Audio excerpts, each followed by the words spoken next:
Did the bosses at HS2 deliberately conceal rapidly rising costs so that they'd make sure the government kept pumping the billions in? And if they did, well, that would be a pretty serious charge. Now, I'm joined here in the studio by Andrew Bruce, former head of planning and performance at HS2. Well, Andrew, you were there from 2015 to 2016, yes, in a senior position. And as I understand it, from what I've read and what I've seen, you were specifically involved with the part of the project that was repossessing houses up and down the line. Correct. So just tell us your story, what you saw. Okay. When I got to HS2, my job description was to buy all the land within a budget of £2.8 billion. Right. So that was very specific. And you had experience in doing this in previous jobs before? I had, yes. I'm a chartered civil engineer. Yep. I've done a lot of properties. So you've got £2.8 billion to spend? Yes. Buying up properties up and down the line? Yes. And I was given three key tasks. The first, I had to identify how many properties. There was 11,420 of them. It was very clear. I had to know when we were going to buy those properties. Also very clear, because construction told me exactly when they wanted those properties. What was less clear was how much those properties were going to be valued at, what the cost was. Now, I was given the official HS2 budget. It was 2.8 billion. It was in my job description. It was part of the, everybody knew what the value was. But when I started looking at the figures, very quickly, within my first week, I realized that there was a very large fundamental problem with that estimate. It was wrong, very clearly wrong. It was wrong because the compensation that was paid as a result of the compulsory purchase was more than 2.8 billion. Not only that, we knew that in 2014, 3 years before HS2 actually got permission through Parliament to proceed, we already knew that the budget was £2 billion.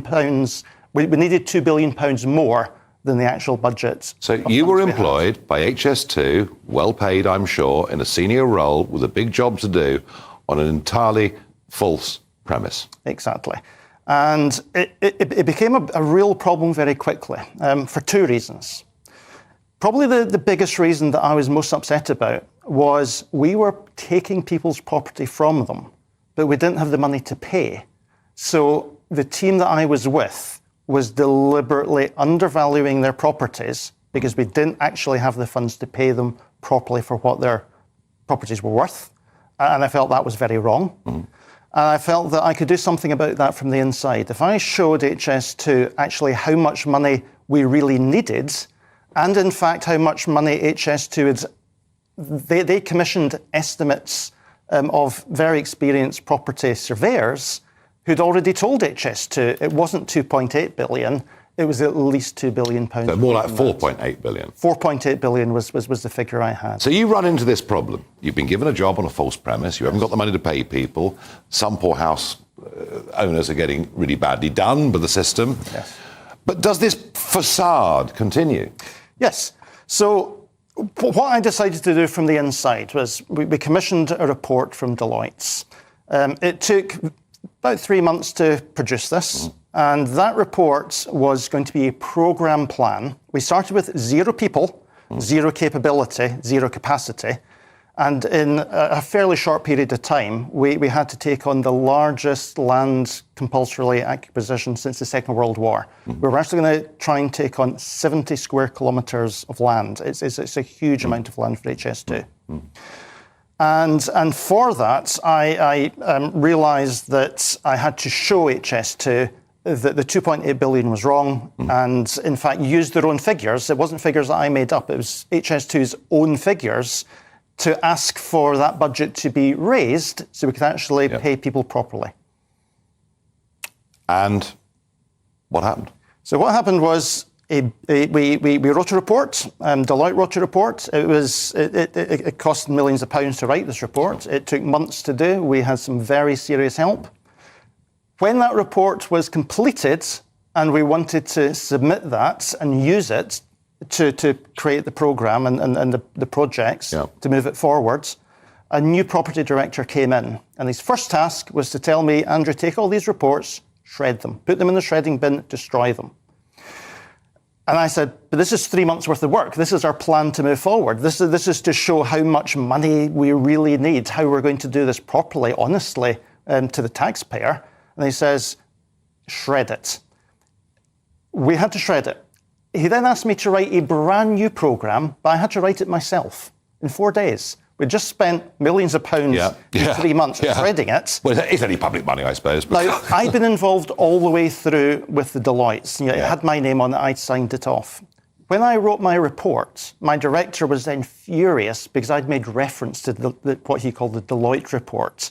They had 8 swim lanes, I had 8 swim lanes. They had 13 projects, I had 13. He made me rewrite it. But eventually that got through, and I thought I was making progress. When I thought I was making progress, we then put it in front of the Department for Transport. Some very senior people from the Department for Transport were there, and other senior executives. And I managed in February of 2016 to show them, firstly, the 2.8 billion budget we had. The first problem was it was 1.2 billion in error. But also, there was things like we were 1/3 of the properties had accidentally been valued at 0, which was in error.